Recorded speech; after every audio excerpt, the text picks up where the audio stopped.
तरह से रेगिस्तान में रहेगा, ठीक है, और रेगिस्तान में मतलब जॉर्डन, अरेबिया ऐसे देशों में रहेगा जहाँ पे उसको परमेश्वर का प्रोटेक्शन रहेगा, परमेश्वर का प्रोटेक्शन रहेगा, परमेश्वर उनको छुपा कर रखेगा। ठीक है, आगे बढ़ेंगे।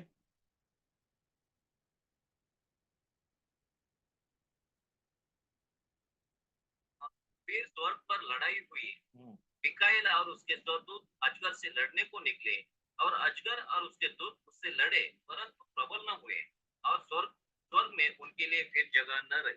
हाँ, अभी क्या हुआ, यहाँ पे जो है इस समय की लड़ाई है और ये हेवन में हो रही है, बराबर।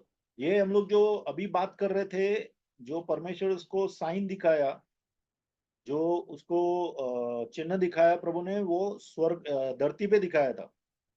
अभी ये स्वर्ग में लड़ाई हो रही है, क्योंकि अभी तक जो है एक तिहाई स्वर्गदूत और शैतान उधर जा सकता था, परमेश्वर के भवन की तरफ भी जा सकता था, और परमेश्वर को के सामने दोष लगाता था उसके ही लोगों के साथ, लोगों के लिए। तो अभी क्या हुआ, इस समय में परमेश्वर के दूत माइकल जो है, मिखाइल, मिखाइल परमेश्वर का स्वर्गदूत है, आर्क एंजल है। स्वर्गदूत, एक तिहाई स्वर्गदूतों के ऊपर वो देखो, ऐसे बहुत से स्वर्गदूत होंगे। आर्क एंजल मैंने आपको लास्ट टाइम शायद बताया था। तो आर्क एंजल जो है मिखाइल, उसका और शैतान और उसके दूतों के बीच में लड़ाई होती है। वहां पे स्वर्ग में लड़ाई होती है, एक्चुअल स्ट्रगल है। अगर आप देखेंगे कि कोलोसियों की पत्री में लिखा गया है कि अभी उसके हाथ में शैतान को जो है हथियार नहीं है, ठीक है, लेकिन फिर भी स्ट्रगल तो है, लड़ाई तो कर सकता है वो, बिना हथियार के भी लड़ाई कर सकता है। ठीक है, और अभी भी वो स्वर्ग में परमेश्वर के सामने जाता है। और ये लड़ाई के पांच हम लोग सत्य समझ लेंगे। एक तो लड़ाई सच में होगी, और समय होगा ट्रिबुलेशन का पीरियड में, 7 साल का जो पीरियड है उसमें स्वर्ग में लड़ाई होगी। इसके बीच में शैतान और उसके दूतों के बीच में, मिखाइल और उसके स्वर्गदूतों के बीच बीच में लड़ाई होगी। ठीक है, अभी कितने लोगों का एक गलत, ठीक है, ये, और तीसरा जगह कौन सी है, ये जगह है स्वर्ग, हेवनलीज। ठीक है, स्वर्ग है, दूसरा स्वर्ग बोल सकते हैं, दूसरा स्वर्ग भी है, तीसरा स्वर्ग भी है, और पहला स्वर्ग भी है।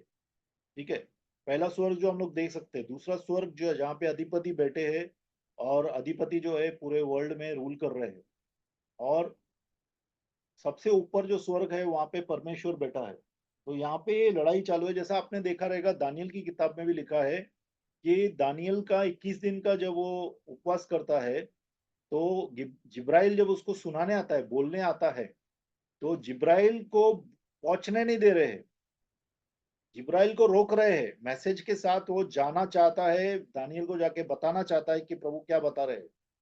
लेकिन उसको जो है नरक दूत, मतलब शैतान के दूत रोक रहे थे, और तभी मिखाइल जो है उसकी सहायता करने के लिए आता है, लड़ाई करता है उसके लिए।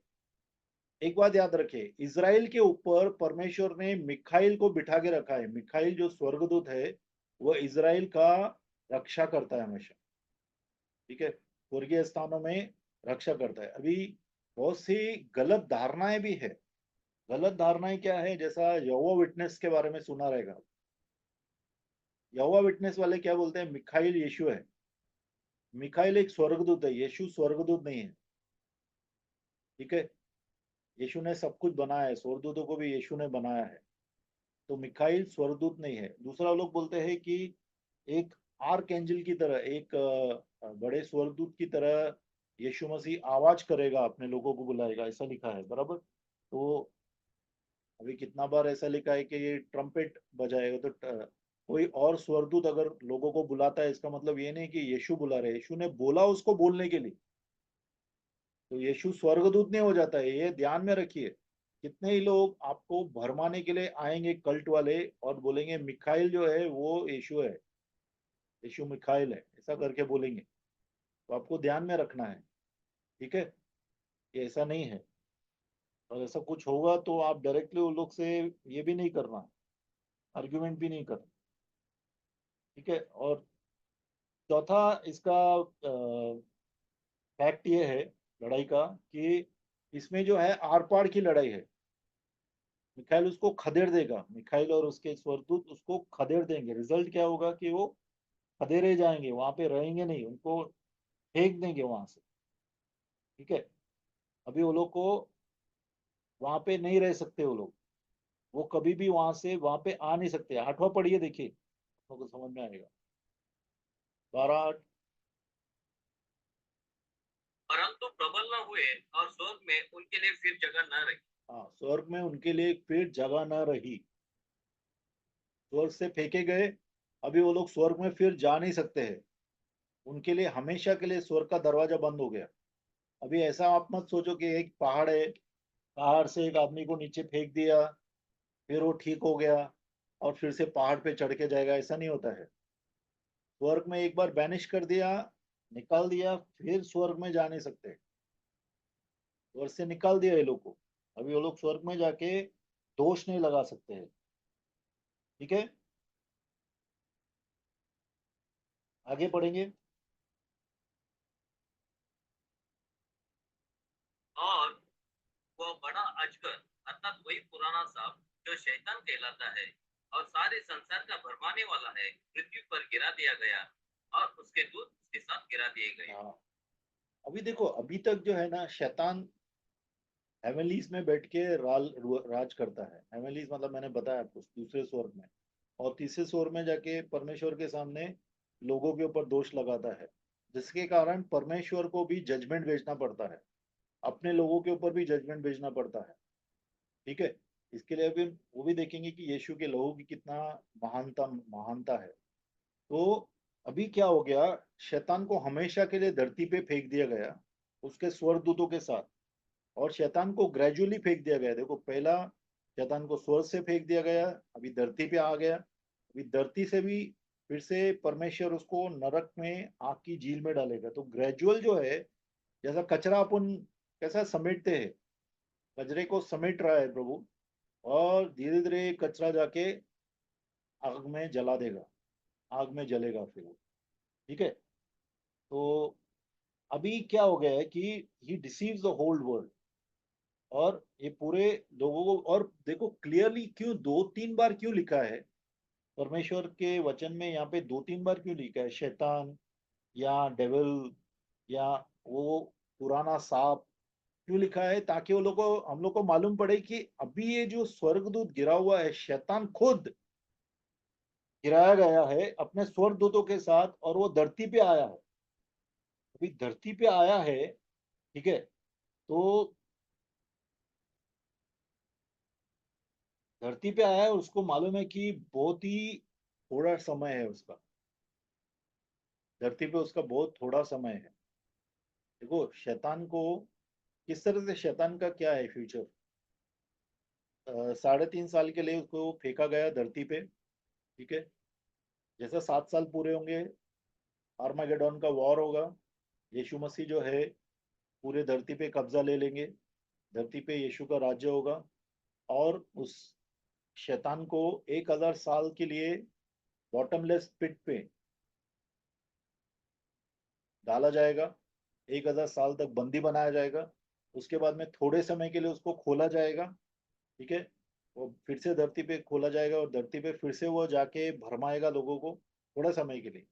उसके बाद में आखिरी में परमेश्वर उसको आग की झील में डाल देगा। तो ऐसा क्रम अनुसार जो है होने वाला है। ठीक है। आगे देखेंगे 10वां। फिर मैंने स्वर्ग पर से ये बड़ा शब्द आते हुए सुना, अब हमारे परमेश्वर परमेश्वर का उद्धार सामर्थ राज्य और उसके मसीह का अधिकार प्रकट हुआ है, क्योंकि हमारे भाइयों पर दोष लगाने वाला जो रात दिन हमारे परमेश्वर के सामने उन पर दोष लगाया करता था, गिरा दिया गया। हाँ, अभी ये लोग कौन है जो बोल रहे हैं, ये जो बोल रहे हैं ये लोग स्वर्गदूत नहीं है, ये उठाई हुई कलीसिया है, जो कलीसिया स्वर्ग में बैठी है। और वो कलीसिया के जो लोग हैं, सब लोग, पौलुस, पतरस, अब्राहम, इसहाक, याकूब, मूसा, सब लोग उधर बैठे हैं, बराबर, सब लोग उधर है। और उन लोग के सामने शैतान दिन रात, परमेश्वर के दास जो नीचे काम कर रहे हैं, परमेश्वर के लोग जो नीचे काम कर रहे हैं, परमेश्वर के लोग जो नीचे रह रहे हैं, धरती पे रह रहे हैं, उनको दिन रात ये दोष लगाता था परमेश्वर के पास। अरे वो झूठ बोल रहा है, मैं उसको छोड़ेगा नहीं, क्योंकि तो झूठ का आत्मा उसको भेज सकता हूँ। परमेश्वर बोलता है हाँ, झूठ का आत्मा भेज दे, क्योंकि वो झूठा है। तो ऐसा दोष लगाने वाला शैतान दिन रात दोष लगाता था। और वहां पे जो कलीसिया है, स्वर्ग में उठाई हुई कलीसिया है, उसको दुख होता था कि मेरे भाइयों को अभी ये लोग तंग करेगा जाके, बराबर, शैतान जाके तंग करेगा। लेकिन अभी ये लोग खुश हो गए, स्वर्ग में जो कलीसिया थी वो खुश हो गई। क्यों कलीसिया में खुश हो गई? कि अभी शैतान जो है आएगा ही नहीं, स्वर्ग में वो आ ही नहीं सकता है। इसके लिए लोगों के ऊपर दोष भी नहीं लगा सकता है। अभी उसको सुप्रीम कोर्ट में कोई अधिकार ही नहीं आने का। समझ रहे हैं आप? सुप्रीम कोर्ट में अगर अधिकार नहीं है तो किसी भी आदमी को दोषी नहीं बना सकता है, किसी के ऊपर दोष नहीं लगा सकता। इसके लिए वो लोग खुश है। और वो लोग क्या बोलते हैं, नाव पढ़िए अब, 10वां फिर से पढ़िए। हाँ, फिर मैंने स्वर्ग पर से ये बड़ा शब्द आते हुए सुना, अब हमारे परमेश्वर का उद्धार, सामर्थ, हाँ। राज्य, उद्धार, सामर्थ्य, राज्य, ठीक है, परमेश्वर का उद्धार। देखो ये एक्चुअली स्टेप्स हैं, हमारे मसीह में आने के स्टेप्स हैं। पहला उद्धार होता है, परमेश्वर का उद्धार, परमेश्वर के पावर के द्वारा आता है, बराबर, दुष्ट आत्माएं निकाली जाती है अंदर से, पावर। और उसका राज्य, परमेश्वर का राज्य हमारे अंदर, फिर हम लोग परमेश्वर की आज्ञाएं अच्छी तरह से पालन कर सकते हैं। तो इसके लिए लिखता है, हाँ पढ़िए अभी।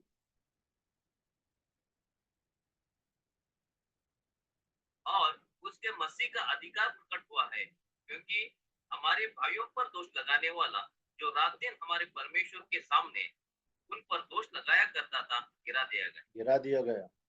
अभी ये हमेशा के लिए गिरा दिया गया, मतलब अभी इसको सुप्रीम कोर्ट में आने का कोई भी हक नहीं है, अधिकार ही नहीं है उसको।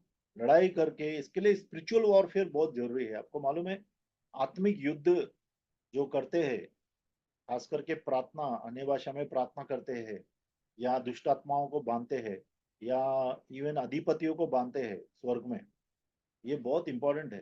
क्यों? क्योंकि उसके बाद में क्या होता है कि अधिपति काम नहीं कर पाता है उस एरिया में। तो यहाँ पे भी जब देखो, दानियल भी जब धरती पे प्रार्थना कर रहा था तो आसमान में लड़ाई हो रही थी। उसी तरह से उस समय में भी बहुत से लोग प्रार्थना करते होंगे धरती पे, और आसमान में जो है मिकाइल और उसके स्वर्गदूत जो है, शैतान और उसके स्वर्गदूतों से लड़ाई कर रहे हैं। ठीक है, तो बहुत इंपॉर्टेंट है, स्पिरिचुअल वॉरफेयर बहुत इंपॉर्टेंट है। और 11वां वचन में क्या लिखा है? और वे मेमने के लहू के कारण और अपनी गवाही के वचन के कारण उस पर जीवंत हुए, क्योंकि उन्होंने अपने प्राणों को प्रिय न जाना, हाँ। यहाँ तक कि मृत्यु भी सह ली। हाँ, अभी शैतान धरती पे आ गया है, बराबर, और उसको मालूम है उसका समय बहुत कम है। तो पूरी तरह से अटैक करने को कोशिश करेगा, और उसको उसके ऊपर तावा पाना है। तो सबसे पहला यीशु का लहू, अभी यीशु का लहू जो फिजिकल लहू के बारे में नहीं बात कर रहा है। अभी फिजिकल लहू जो शैतान का सॉरी, यीशु का बहा होगा, कलवरी के क्रूस पे यीशु का फिजिकल लहू बहा था। अब जब वो लोग खीले मार रहे थे, तो कितने ही लोगों के ऊपर वो खून गया भी होगा, सिपाहियों के हाथ में भी लगा होगा, तो क्या वो पवित्र हो गए क्या? वो पवित्र नहीं हुए, क्योंकि फिजिकल लहू की बात नहीं कर रहा है। स्पिरिचुअल लहू, यीशु हमारे लिए मारे गए, यीशु हमारे लिए सच में पूरी तरह से मारे गए। जहां पे हम लोग को मरना था वहां पे यीशु मरे हैं।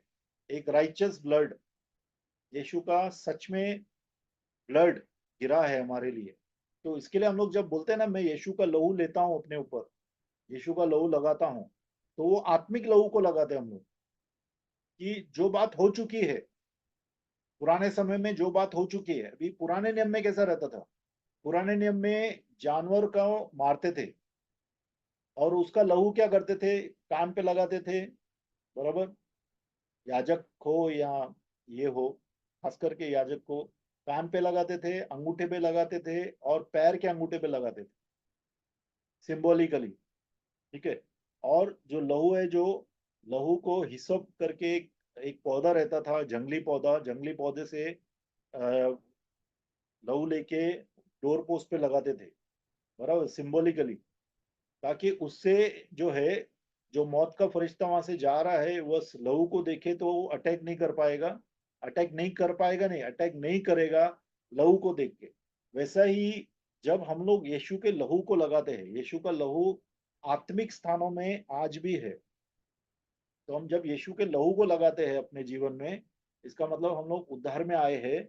और उद्धार में रहने के लिए फिर आपको एक अच्छा टेस्टिमनी जरूरी है, आपके काम बराबर होने चाहिए, आपका हृदय बराबर होना चाहिए। इतना बार काम बराबर होते हैं, हृदय बराबर नहीं होता है, क्योंकि प्रभु हृदय भी देखता है ना, अपने विचारों को भी देखता है। पतरस उसको क्या बोलता है, जो एलेमास था कि एक ये था, तांत्रिक था जो प्रभु में आ जाता है, तो तांत्रिक बोलता है पतरस को कि मुझे भी ये पावर चाहिए, तो हाथ रखता है, पवित्र आत्मा मिलता है, मुझे भी ये पावर दे कि मैं हाथ रखूं तो पवित्र आत्मा मिले, कितना पैसा चाहिए तुमको, बराबर। तो पतरस बोलता है तेरा पैसा तेरे साथ ही नष्ट हो जाए, तू सोचता है कि परमेश्वर का जो सौगात है वो पैसे से मिलता है। तब वो क्या बोलता है, मेरे लिए प्रार्थना कर, बराबर, मेरे लिए प्रार्थना कर, ताकि जो तूने बोला है, वो खुद बोलता है कि तेरा तेरा ये विचार है ना, परमेश्वर तुझे माफ करे, इसके लिए तू प्रभु से क्षमा मांग। पतरस ऐसा बोलता है, तभी वो बोलता है कि तू मेरे लिए प्रार्थना कर। तो आप समझ रहे, हमारे विचारों को भी यीशु देखते हैं, हमारे विचारों को परमेश्वर देखते हैं कि हमारे विचार कैसे हैं, हमारे विचार भी पवित्र होने चाहिए, वो हमारी टेस्टिमनी है। बाहर से हालेलुया प्रेज लॉर्ड बोला है, लेकिन अंदर से अगर अपन गंदे विचार रखते हैं तो हम पवित्र थोड़ी है। तो पवित्रता मतलब हमारी टेस्टिमनी अंदर और बाहर से ज्वलंत होनी चाहिए, अच्छी होनी चाहिए। तो पर यीशु के लहू से, हमारी टेस्टिमनी से, हमारे जीवन से, ठीक है, हम लोग कैसा जीवन जी रहे हैं परमेश्वर के सामने। और तीसरा, हम लोग को किसी भी चीज से, they did not love their life to death, मतलब मरने तक भी, तो कोई मार भी देता है तो हम लोग उसकी परवाह नहीं करते हैं, हम परमेश्वर में जीते हैं। देखो, एक बार आपने बपतिस्मा लिया तो आपने बोला कि आज से लेके मैं मर गया, अभी मैं जीऊंगा यीशु के लिए। तो हमारा जीवन जो है, जीवन, भौतिक जीवन समाप्त हो गया। अभी हम लोग जो जीवन जी रहे हैं वो प्रभु का दिया हुआ है जीवन है। तो वो जीवन अगर हम लोग प्रेम नहीं करेंगे, हम लोग मरने से भी डरेंगे नहीं, तो शैतान कुछ नहीं कर सकता है हमारा। आप समझ रहे हैं? तो कितना बार हम लोग यीशु का लहू और टेस्टिमनी तो लेते हैं, अपना टेस्टिमनी भी ठीक रखते हैं, लेकिन तीसरा जो है, दे did not love their life unto death. Hindi में एक बार फिर से पढ़िए क्या लिखा है। 12। 11।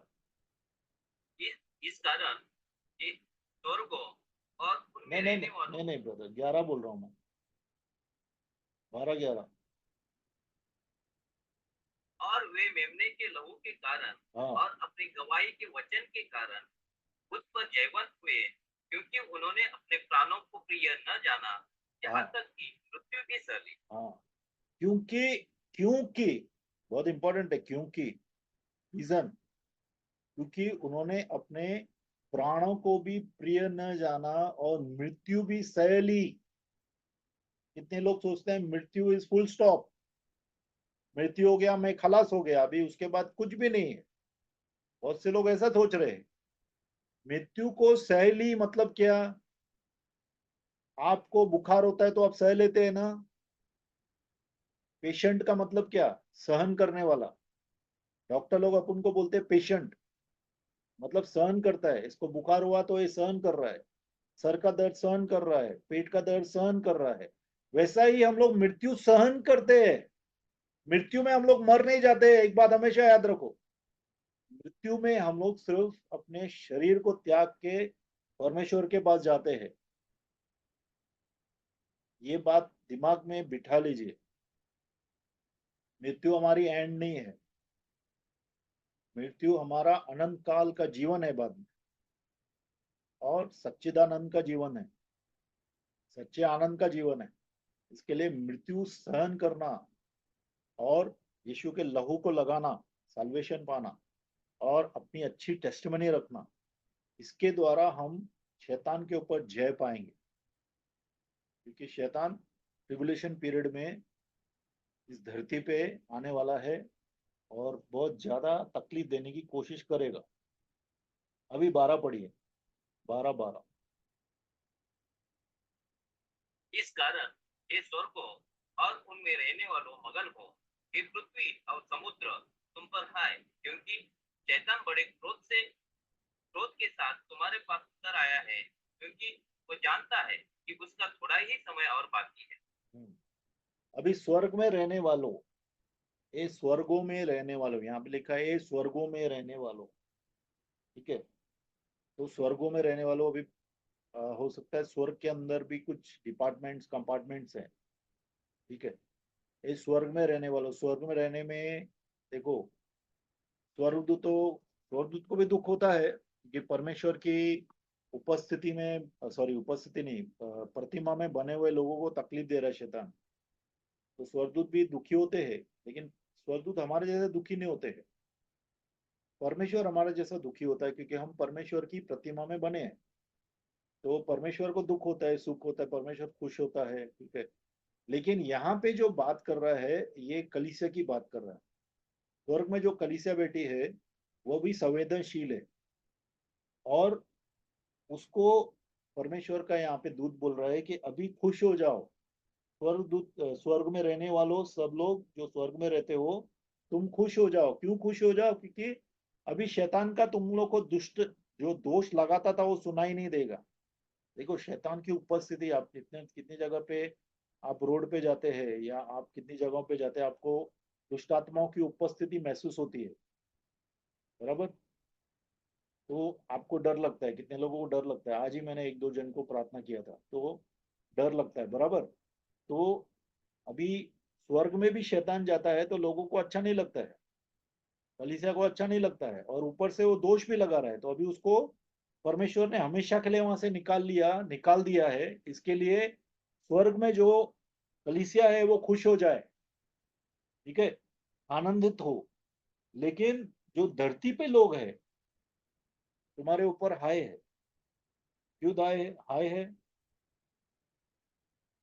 इसके लिए क्योंकि अभी जो है शैतान धरती पे आ गया है और बहुत क्रोध में है, क्योंकि हार गया है, बराबर?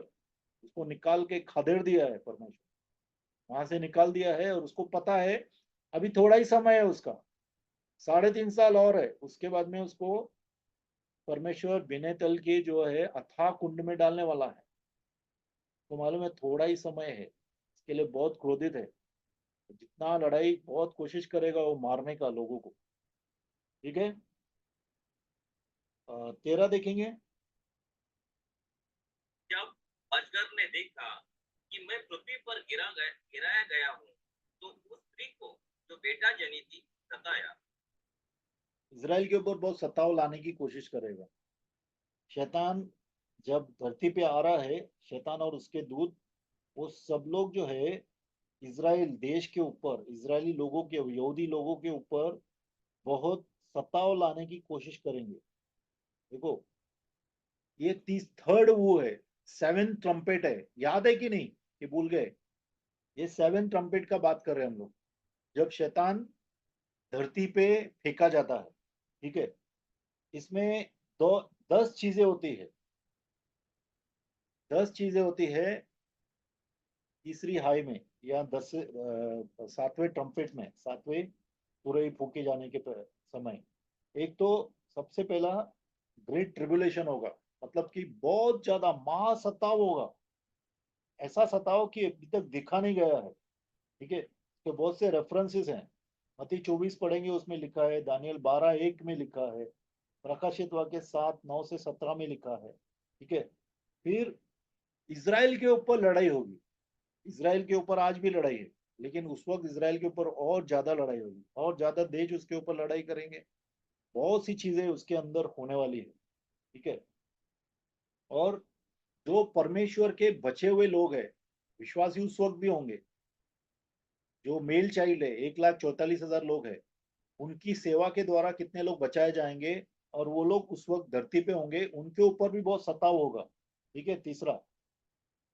चौथा, शैतान और क्रिस्तु विरोधी का जबरदस्ती वर्शिप कराया जाएगा।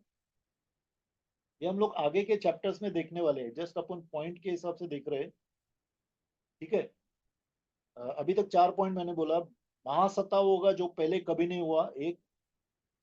इसराइल के ऊपर लड़ाई होगी, दो, बहुत ज्यादा लड़ाई होगी। तीसरा, जो बचे हुए मसीह लोग हैं, बिलीवर्स हैं, उस वक्त जो विश्वास में आए हैं, उनके ऊपर बहुत ज्यादा लड़ाई होगी, बहुत ज्यादा सताव होगा, लड़ाई होगी। चौथा, जबरदस्ती शैतान और क्रिस्त विरोधी की वर्शिप करनी पड़ेगी। अभी बहुत अच्छा है, अपन को जबरदस्ती नहीं है।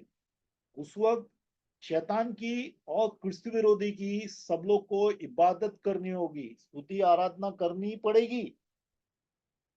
और मसीह लोगों के ऊपर बहुत ज्यादा सताव होगा, बहुत लड़ाई होगी, बहुत ज्यादा। कितने लोगों को सर कलम किया जाएगा, क्या है वचन। ऐसे दिन आने वाले एंटी क्राइस्ट के समय। ठीक है। छठा है, झूठे मसीह, झूठे भविष्यवक्ता बहुत हो जाएंगे। अभी कम है, आपको अभी बहुत लग रहा है ना, इससे ज्यादा होंगे। और वो लोग मिरेकल्स भी करेंगे। वो लोग बहुत से चमत्कार करेंगे, चिन्ह चमत्कार करेंगे, चिन्ह चमत्कार से भरे हुए होंगे। ठीक है, इसके ऊपर अपन एक अलग स्टडी भी ले सकते हैं, मैं थोड़ा फास्ट जा रहा हूँ। और हर एक को क्रिस्तु विरोधी का साइन दिया जाएगा, उसका नंबर दिया जाएगा, 666 है। ठीक है, या तो उसका नंबर या तो उसका नाम, सर के ऊपर या तो हाथ में, हो सकता है चिप हो, कोई खास चिप बना के डाला जाएगा। ठीक है, उसके बिना अगर नहीं लेंगे तो आपको डेथ पेनल्टी है। ठीक है। और सब लोग को जबरदस्ती त्रिएक परमेश्वर को नहीं मानते ऐसा बुलवाया जाएगा, ब्लास्फेम कराया जाएगा। और बहुत सी दुनिया भर में बहुत अभी लड़ाइयां देख रहे हैं आप, 2-3 जगह पे लड़ाइयां चालू है। लेकिन उस वक्त जो है बहुत और ज्यादा लड़ाइयां चालू होंगी। 210 से ज्यादा देश हैं पूरे वर्ल्ड में। अभी हम लोग देख रहे हैं सिर्फ 5-6 देशों में लड़ाई है, उस वक्त बहुत ज्यादा देशों में लड़ाइयाँ होंगी। ठीक है। और पूरे दुनिया के जो लाखों लोग हैं, उनको अर्मेगेडोन की लड़ाई के लिए तैयारी कराएगी। शैतान अर्मेगेदोन की लड़ाई होगी एक आखिरी, जिसमें इसराइल को पूरे वर्ल्ड के फोर्सेस घेर लेंगे। वो लड़ाई के लिए पूरा का पूरा शैतान का जो दूत है वो मोबिलाइज हो जाए। ठीक है। तो ये सब चीजें होने वाली है ट्रिबुलेशन पीरियड में। अभी 14 देखेंगे, 12 का पर 14। उस पर उस स्त्री को बड़े उकाब के तो पंख दिए गए कि सांप के सामने से उड़कर जंगल में उस जगह पहुंच जाए जहां वह एक समय और समयों और आधे समय तक पाली जाए। हाँ, मतलब 3.5 साल तक इसराइल भागा हुआ ही रहेगा।